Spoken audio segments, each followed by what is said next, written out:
Andy Stevenson for SevereMMA, standing beside the king of hell, Andrew Barrett, who is the super featherweight champion of Iúr Fighting Championships, with a quick submission win. Probably the quickest, I'd say, the quickest of my career. I don't know how long it is, but I can't imagine it isn't under a minute. So I was ready for everything in there. I was ready for 27 minutes of hell all over again.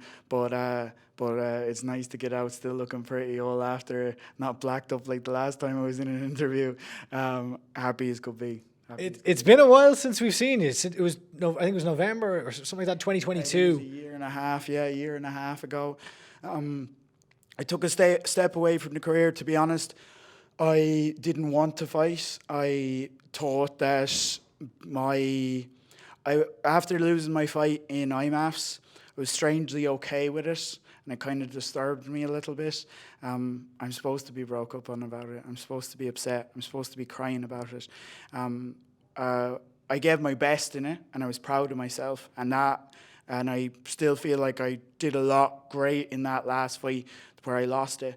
But I took a step away. I reevaluated my life. I opened my own gym.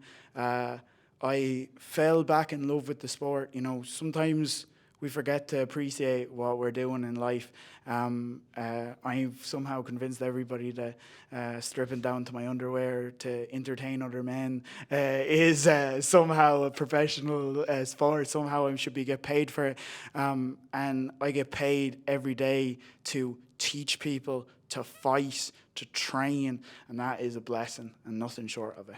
Yeah, I mean, because I was going to come in here and ask you, you know, sitting on a loss mentally for that length of time is got to be tough. But by the sounds of it, you didn't have that experience. At what point did you decide, right, you know what, I've found the graft for MMA again, I want to get back in there?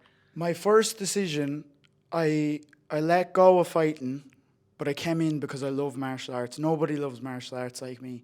I was still training, and Kieran was watching me, and every day he was watching me get better and better. Not only better and better, but better and better, and not even trying. I wasn't even trying. I was strolling into the gym, playing with new techniques, experimenting the whole time. You couldn't get me off the mats.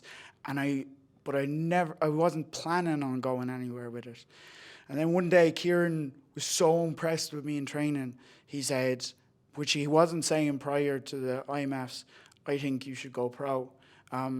You guys haven't seen half of it. The quick finish robbed you from a lot of beautiful techniques.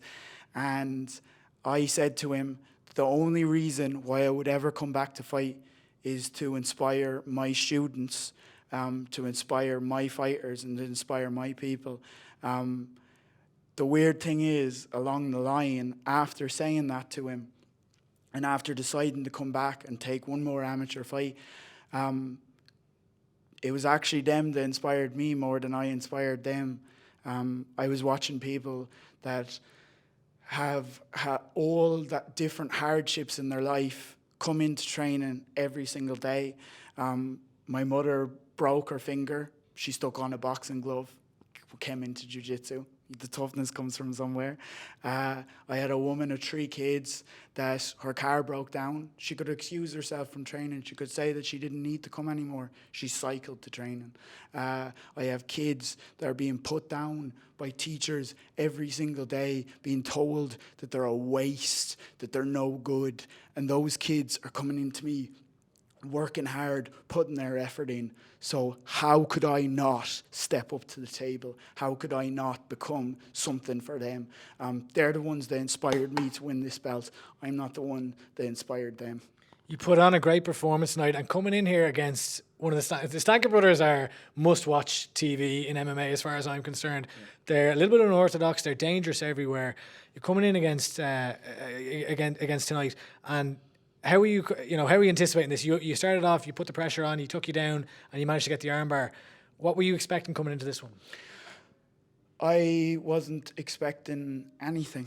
I think that's the beauty of the way that I'm competing now, that I'm training now. I wasn't planning for anything. I told Kieran that if the fight, I could hit him, take his back, tap him in the first. I could get taken down, break his arm. I told him that if he rocked me, dropped me, dragged me all over the floor, I would crawl up his leg and make him regret every bit of fucking damage he did to me. It did not matter what shape or size that fight was. I was going to come out with a win one way or the other. It just happens that this time I'm a little prettier than the last few times I've had a fight. But I'm really happy with the performance, really happy to get the clean win. There was maybe a lack of emotion by the sound of things for the last loss, but when you got the win tonight, there was a lot of emotion. You started running around the cage screaming. What were you screaming? I was screaming that I am invictus. My head is bloody but unbowed. I don't kneel to anybody. I don't kneel to any man. And I lead an incredible team of future fighters. I am a great fighter. I am a fantastic fighter. My ego is big and huge as that fighter. But my students are going to surpass me. They're going to be greater than I am. And I can't wait to lead them into that future. You mentioned a conversation you had with your coach about going professional. Is that in the cards next? I'm going to have to sit down and I'm going to have to talk with him. But if you've seen me playing around with elbows in the gym, you can't wait to see me in action. I've been robbed of those tools for way too long, and I'm excited to go in and start experimenting with those new weapons. You've a very, I'll be blunt, you've a very sadistic smile on your face. I don't know whether to be excited or afraid if you're talking like that. You're talking about crawling up lads' legs and breaking their limbs and all sorts of stuff. The prospect of throwing elbows in a mixed martial arts contest, what goes through your head when you think about that? It is like an artist being presented new colours. Colours that he's never seen before in his life. Colours that he was never allowed to use in his life. That's the excitement I have for having elbows. That's the excitement I have for knees to the head. That's the excitement I have for twisters. There is not a technique on this planet you won't see me pull out. I am so much better than the last time you saw me. And you didn't even get to see it. You got to see the old stuff. You just got me slap on a nice armbar. I was doing that when I was 16. Wait until you see me with my new tools. I'll be a spectacle. Well, look, as I mentioned, we last saw you 2022. That was an incredibly active year for you. You're back now. How active would you like to be in 2024? My main goal are my students, and my main goal is my gym. Growing that is the most important thing in the world. Fighting will always be second to that. I think being a coach is more important than being a fighter. A fighter is selfish. I feel like, and I'm sure you can feel it off me, I'm two men wrapped into one. There's a part of me that's gentle and kind, and there's a part of me that's savage and vicious. I prioritize the kind and gentle part, but the vicious part comes out when it's time to come out. I want to go pro. I would like to stay active. The focus will be on what Kieran says. I will always trust Kieran. When Kieran came to me with the prospect of pro, he didn't say, I want you to go pro. He said, why do you want to go pro? That's a man who cares about you.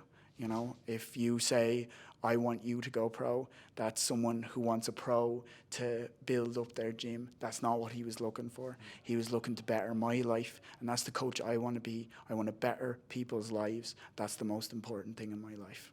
Well, look, Andrew, it's great to see you back competing. The King of Hell is back. Appreciate the time and congratulations on the win today.